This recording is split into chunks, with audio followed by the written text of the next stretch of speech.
Shalom, jemaat Tuhan yang saya sangat kasihi.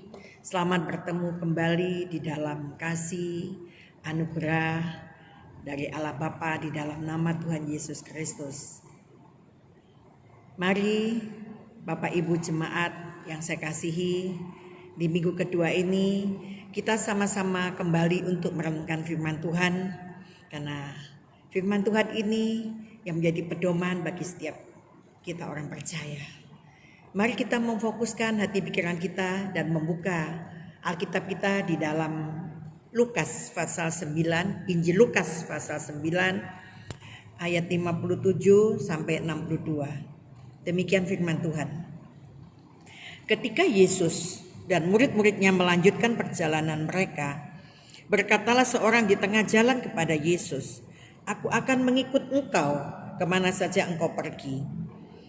Yesus berkata kepadanya, "Serigala mempunyai liang dan burung mempunyai sarang, tetapi anak manusia tidak mempunyai tempat untuk meletakkan kepalanya." Lalu ia berkata kepada seorang lain, "Ikutlah aku." Tetapi orang itu berkata, "Izinkanlah aku pergi dahulu menguburkan bapakku." Tetapi Yesus berkata kepadanya, "Biarlah orang mati menguburkan orang mati, tetapi engkau pergilah dan beritakanlah kerajaan Allah di mana-mana." Dan seorang lain lagi berkata, "Aku akan mengikut engkau Tuhan, tetapi izinkanlah aku pamitan dahulu dengan keluargaku." Ayat yang terakhir, tetapi Yesus berkata, "Setiap orang yang siap untuk membaca tetapi menoleh ke belakang tidak layak untuk kerajaan Allah." Amin. Jemaat Tuhan yang saya sangat kasihi, saya memberi tema di hari ini adalah Tuhan mau kita fokus kepadanya. Tuhan mau kita fokus kepadanya. Firman Tuhan hari ini berbicara tentang hal mengikut Yesus. Saudara-saudara yang saya teringat ada istilah bokeh, yaitu dalam bahasa fotografi berasal dari bahasa Jepang, yaitu bokeh yang artinya blur. Pertama kali istilah ini dipopulerkan oleh Mike Johnston sebagai editor majalah foto Teknik Guys tahun 1997. Awalnya foto yang blur semacam ini dianggap gagal karena tidak sempurna, yaitu gambar yang didapat blur artinya tidak jelas. Namun gaya foto ini ternyata dipakai untuk mengaburkan gambar pada areal yang lain untuk fokus pada hal yang utama. Artinya efek bokeh sesederhana adalah tidak menampilkan bagian yang tidak perlu, tetapi menonjolkan bagian yang utama. Saya punya pengalaman dalam hal memakai sistem ini untuk edit-edit foto saya. Nanti saya akan kirim ke WA masing-masing hasil cara-cara saya memakai sistem ini untuk menampilkan wajah saya di antara foto-foto yang blur, artinya itu tidak jelas. Untuk menampilkan yang utama, yang tidak jelas untuk menampilkan yang utama. Kalau sekarang ini terkenal bahasanya, "Loh kok fotonya kabur ya? Oh ini artinya ngebrul," katanya ya. Saya mohon maaf saya tidak bisa berbicara R dengan jelas karena waktu itu saya sekolah, mungkin waktu diajarkan oleh guru-guru saya mengeja huruf, yaitu dari mulai A, B, C sampai Z. Waktu di huruf R, saya ini mungkin ngantuk, jadi saya tidak dengar jelas.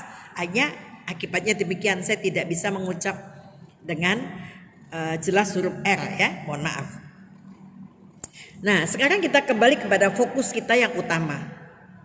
Sebagai anak Tuhan, kita pun harus memandang hidup ini dengan efek bokeh. Mengapa? Dan apa maksudnya? Benar, sebab banyak hal di dunia yang sering menjadi fokus kita, sehingga pandangan terhadap Tuhan Yesus semakin kabur. semakin tidak jelas. Kita tidak begitu mengenalnya. Banyak menjadi anak-anak Tuhan tapi tidak mengenal pribadi Tuhan yang sebenarnya. Sedangkan Tuhan itu mau supaya kita ini percaya karena mengenal dengan jelas siapa Tuhan kita. Dan tidak memperhatikan kehendaknya. Maunya sesukanya saja. Menjadi anak Tuhan tapi tidak mengenal lebih jauh siapa Allah yang kita percaya itu. Jadi efek bokeh dalam kerohanian kita seharusnya menjadikan fokus. Menjadikan Yesus menjadi fokus yang utama dalam hidup. Yang lain harus dikaburkan. Artinya Yesus itu harus diutamakan. Ada banyak orang mengatakan saya menjadi pengikut Yesus tapi saya kurang mengenal dengan baik bagaimana cara kerja Allah itu. Wah, ini sangat naif ya. Saya bahkan merasa kasihan. Jadi lebih dahulu kita setelah diselamatkan oleh juru selamat kita Tuhan Yesus Kristus, kita harus lebih mengenal kepribadiannya. Kalau kita sudah mengenal kepribadian Yesus dengan benar, maka kita akan tahu apa yang menjadi kehendak Tuhan, apa yang Tuhan tidak suka dalam kehidupan setiap orang percaya. Menjadi anak-anak Tuhan ini ada kriterianya. Saya punya pengalaman, dahulu saya ini tidak seperti begini. Saya orangnya sombong. Saya tidak suka mengalah. Sekalipun saya salah, saya tidak pernah mau minta maaf atau saya merasa salah. Tetap saya benar. Tapi setelah saya ditempa di suatu tempat di lembaga, yaitu waktu saya masuk pendidikan di teologi, saya ditempa. Ditambah lagi waktu saya masuk pendidikan karakter. Di situ lebih lagi saya tahu, oh inilah kehendak Tuhan dalam hidup saya. Menyalipkan, menanggalkan kemanusiaan yang masih melekat, yaitu kedagingan. Tuhan mau supaya kita letakkan dan kita fokus kepada Tuhan. Mari kita perhatikan bagaimana Yesus menegur orang yang memiliki banyak alasan untuk mengikutnya dengan sungguh-sungguh. Contohnya, orang ketiga dalam perikop ini berdalih ketika mau mengikutnya. Orang yang ketiga, aku akan mengikut engkau Tuhan, tetapi izinkanlah aku pamitan dahulu dengan keluargaku. Di ayat 61 tadi yang baru kita baca. Artinya orang ini dapat mengikut Yesus. Dalam mengikut Yesus mempunyai syarat. Ada syaratnya. Aku akan mengikut kau Tuhan, tapi izinkanlah aku untuk berpamitan kepada keluargaku. Saya teringat waktu saya mengikut Yesus, saya tidak peduli dengan apa-apa yang ada di sekitar saya. Padahal saya tuh nekat loh. Saya belum tahu. Saya hanya percaya kepada Tuhan Yesus bahwa Tuhan Yesus itu menyelamatkan manusia yang berdosa. Saya ikut. Saya tidak tahu di belakangnya menjadi bagaimana. Tapi semua saya sudah bisa lewati semuanya. Dan saya menjadi orang pemenang di dalam hal saya mengikut Yesus.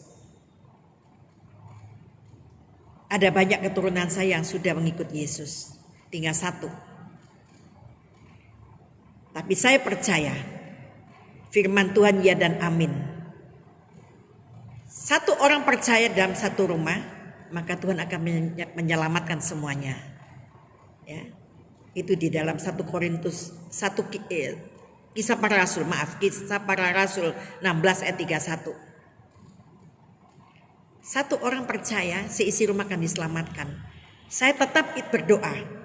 Saya tidak mengintervensi kepada Tuhan. Tapi saya selalu minta kepada Tuhan. Tuhan jamalah bagi setiap keluarga hamba yang belum mengenal Engkau.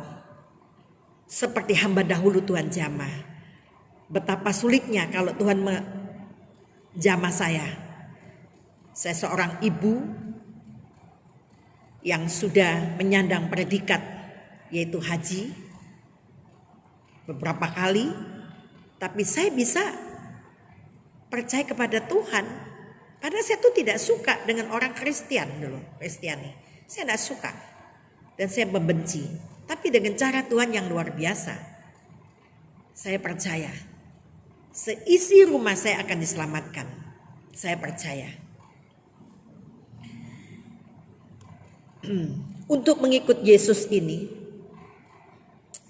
murid yang ketiga tadi berkata, orang ketiga tadi berkata, aku pamitan dahulu dengan keluargaku. Artinya orang ini dalam mengikut Yesus, saya ulang kembali, punya syarat. Baginya mengikut Yesus itu penting, tetapi bukan hal terpenting dalam hidupnya. Mengikut Yesus itu penting, tapi bukan hal terpenting dalam hidupnya. Bukan menjadi fokus yang utama. Ada syarat bagi kepentingan dirinya sendiri. Artinya tidak fokus, masih ada kedagingannya. Nah, ini artinya belum sepenuhnya percaya. Masih ada keraguan-keraguan atas kekuasaan dan kesanggupan Tuhan. Jemaat Tuhan yang saya sangat kasihi. Padahal kalau Tuhan Yesus sudah memerintahkan bagi setiap murid dan pengikutnya, Tuhan Yesus pasti bertanggung jawab untuk segala sesuatunya yang menjadi tanggung jawab pengikutnya.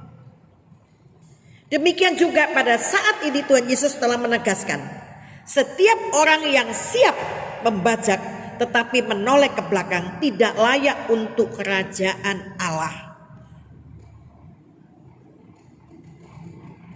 Ini firman Tuhan tegas dan keras. Saudara, saudari, Bapak Ibu, jemaat Tuhan yang saya sangat kasihi, membajak sambil menoleh ke belakang pasti akan membuat pekerjaan itu hasilnya tidak beres karena fokusnya terpecah. Ya. Kata menoleh ke belakang berarti hidup yang dikuasai oleh masa lalunya. Masih ada yang mengikat pada masa lalunya. Saya sekarang tidak peduli apa kata orang. Tapi saya selalu mencari kehendak Allah dalam kehidupan saya secara pribadi.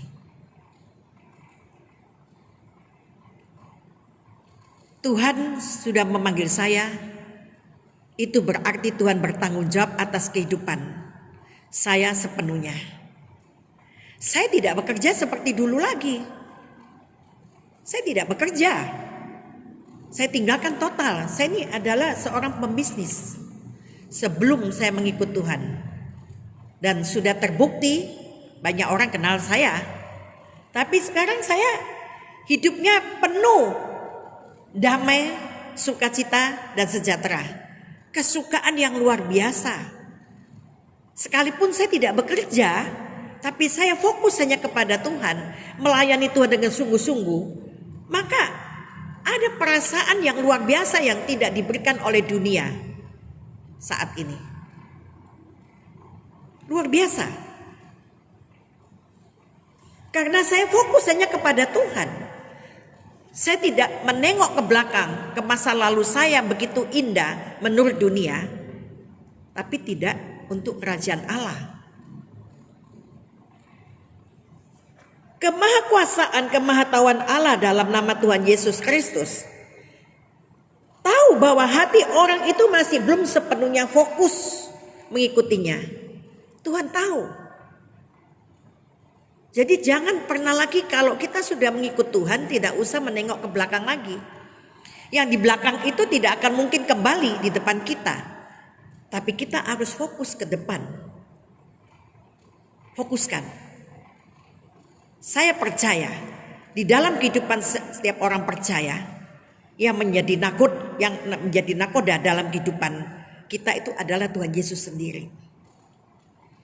Dia sudah ada di depan kita untuk menuntun, membimbing kita, mengarahkan jalan mana yang akan kita tempuh. Firman Tuhan ini sangat keras dan tegas.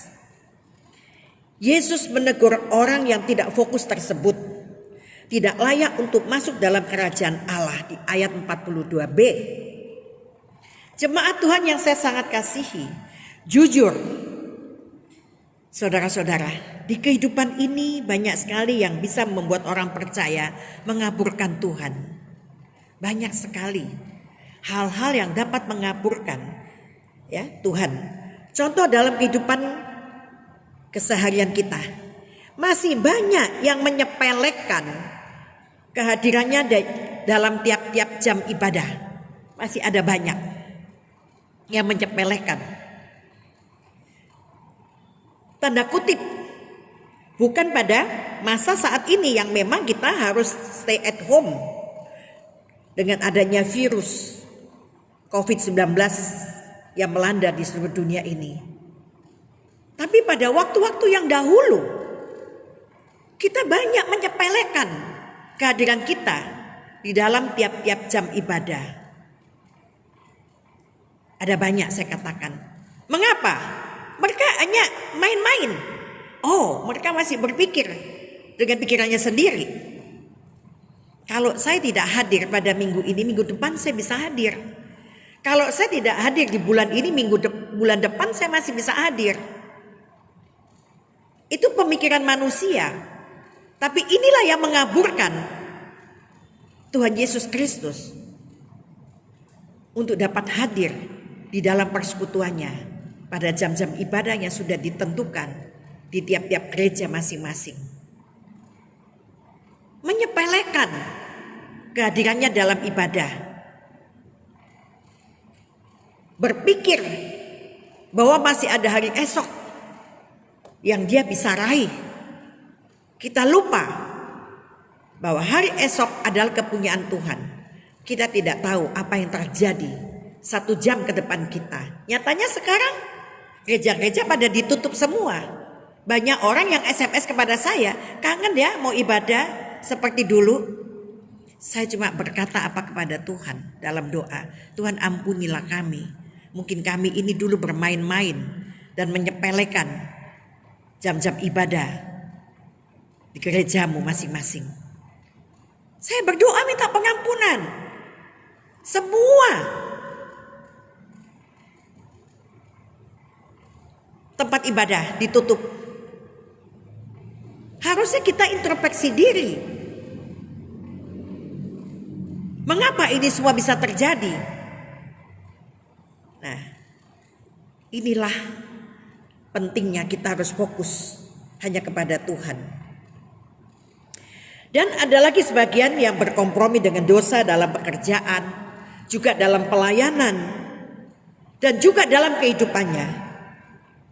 Dengan banyak membuat alasan-alasan agar dapat bertahan dengan argumentasinya, yang memilih-milih bagian firman Tuhan yang mau ditaati dan yang diabaikan menurut pikirannya sendiri. Memilih-milih firman yang bagus. Oh, firman ini yang bagus saya pakai buat senjata, buat perisai rohani. Pada ini salah. Bapak Ibu jemaat semua yang saya sangat kasihi, salah. Mengikut Tuhan Yesus itu berarti harus fokus penuh hanya kepadanya, tidak memilih-milih. Dan kita harus mengikuti jalan yang Tuhan sudah jalani, mengikut jejak-jejak Allah, mengikut jejak-jejak Tuhan. Jangan cuma di pujian. Saya senang sekali dengan pujian itu.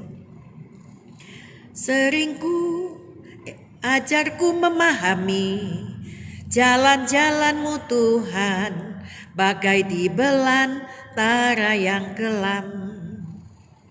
Tanpa 1000 tanya, namun tetap percaya, jejak-Mu Tuhan sungguh sempurna.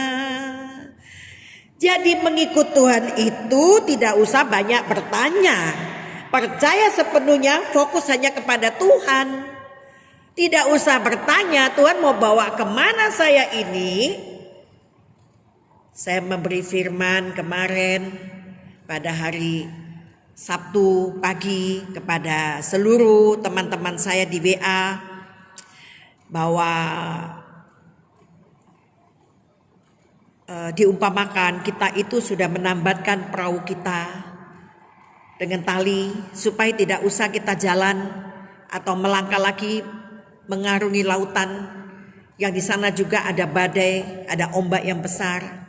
Lalu Tuhan Yesus berkata, lepaskanlah talimu, ayo berjalan melangkah. Kita lupa firman Tuhan itu ya dan amin, bahwa Tuhanlah penjaga Israel. Nah, kita tidak usah takut. Sebab setiap langkah kita itu Tuhan sudah membawa hidup kita mau kemana. Jadi kita harus fokus kepada Tuhan. Tidak usah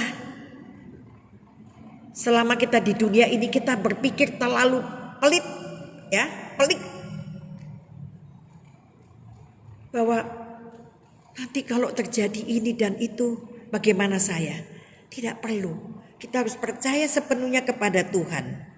Ya, jangan seperti di dunia pada saat ini yang lagi viral, yang lagi sering digemakan, yang lagi sering ditonton, yang lagi semua orang fokus dari waktu ke waktu hanya membicarakan tentang virus. Virus, hanya virus saja dibicarakan. Virus yang tidak nampak dan yang mematikan menjadi fokus dunia dan merampas hak bebas setiap umat-umat Allah. Hanya kita semua dirampas hak bebas kita untuk beribadah kepada Tuhan, untuk fokus kepada Tuhan. Dan sekarang ini saatnya banyak setiap orang yang saya jumpai berbicara tentang virus terus. Tidak ada kata lain. Bagaimana dia ditolong oleh Tuhan. Saya tetap menyatakan tentang kebaikan Tuhan. Selama terjadinya pengurungan diri, khususnya saya di rumah Tuhan saat ini, saya benar-benar banyak belajar dan mengenal Allah secara pribadi. Apa menjadi kehendak Tuhan dalam kehidupan kita. Lebih lagi saya fokus untuk membaca firman Tuhan. Karena saya tahu persekutuan dengan Allah itu melalui firman-Nya. Firman adalah Allah yang diam di antara kita. Saya tidak perlu lagi berpikir tentang terlalu pelik sekali untuk masukkan di dalam otak saya. Kapan ya? Kalau melihat dunia saat ini kita jadi stres. Jadi sebagai orang percaya, sebagai anak-anak Tuhan, mari kita menaruh kepercayaan kita dan fokus hanya kepada Tuhan saja. Fokus hanya kepada Tuhan Yesus saja. Tidak usah terlalu takut dengan berita-berita yang lain yang saat ini menjadi fokus bagi dunia. Ulangan 32 ayat 39. Ulangan 32 ayat 39. Lihatlah sekarang bahwa aku adalah aku. Tidak ada Allah kecuali aku. Akulah yang mematikan dan yang menghidupkan. Aku telah meremukkan, tetapi akulah yang menyembuhkan.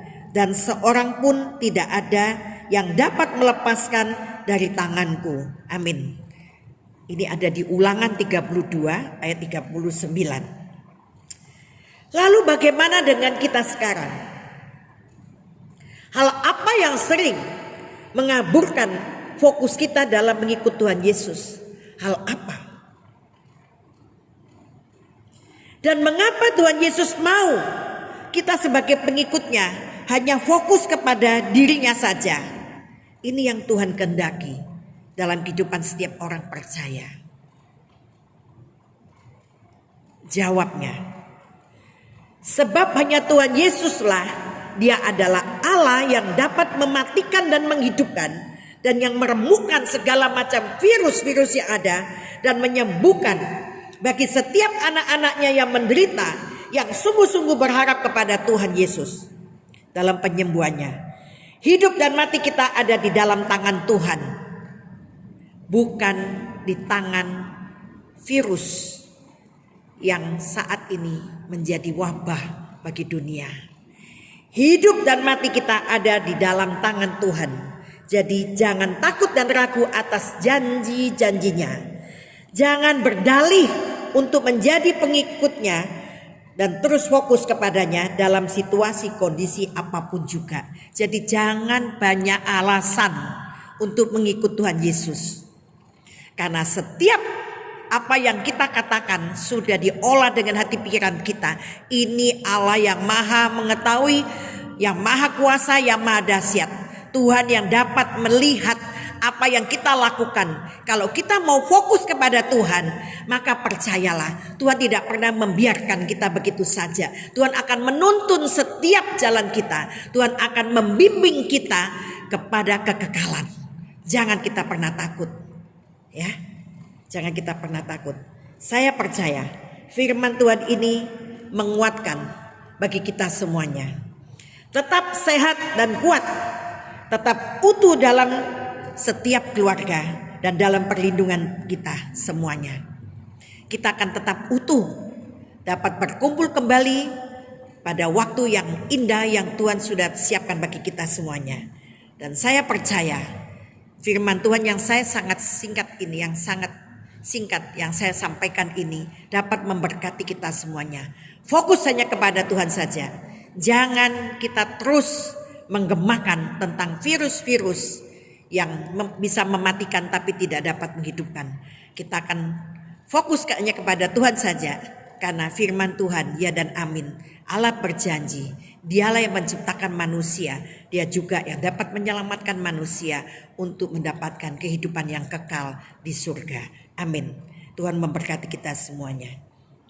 Mari kita juga terus membawa di dalam doa-doa kita, yaitu dalam doa syafaat, berdoa kepada Kepala Negara Bapak Presiden Insinyur Joko Widodo dan Wakil Presiden Haji Amin Ma'ruf beserta seluruh jajaran yang terkait supaya tetap sehat, diberi kekuatan untuk melaksanakan tugas-tugas kenegaraannya yang sedang diembannya dengan bijaksana dan berhasil dengan baik buat kemajuan bangsa dan negara kita. Berdoa bagi bangsa dan negeri Indonesia ini supaya tetap aman dan diberkati tiap-tiap kota di mana kita tinggal. Tetap didoakan supaya terhindar dari hal-hal yang menakutkan, yaitu banjir, gempa, ya, dari amukan api yang tiba-tiba terjadi di mana-mana. Kita tetap berdoa di tiap-tiap kota kita masing-masing supaya Tuhan berkati. Karena kesejahteraan kota ini jadi kesejahteraan juga bagi kita semuanya. Dilindungilah gereja-gereja Tuhan di seluruh muka bumi ini. Karena tempat ibadah bagi umat-umatnya. Demikian juga kepada umat-umat Allah. Tuhan memberikan perlindungan yang ekstra. Supaya dapat berleluasa beribadah kepada Tuhan. Tidak juga kami abaikan, yaitu bagi hamba-hamba Tuhan yang melayani gereja-gereja Tuhan. Tuhan berikan perlindungan yang ekstra supaya tetap sehat, tetap kuat semangat dan terus dapat melayani pekerjaan Tuhan sampai nafas yang terakhir. Diberkatilah setiap keluarga, pribadi lepas pribadi, supaya Tuhan melawat, Tuhan mendengar akan doa-doa bagi setiap keluarga masing-masing. Apa yang dibutuhkan, diperlukan bagi kehidupan setiap keluarga, Tuhan sanggup untuk memenuhinya. Diberkatilah bagi setiap anak-anak Tuhan yang pada saat hari ini dan juga pada kemudian hari yang masih mau mendengar video ini sampai selesai. Tuhan akan memberkati dengan damai sejahtera, sukacita dan perlindungan Tuhan terjadi di dalam kehidupannya. Immanuel. Tetap sehat dan salam sehat buat kita semuanya. Amin.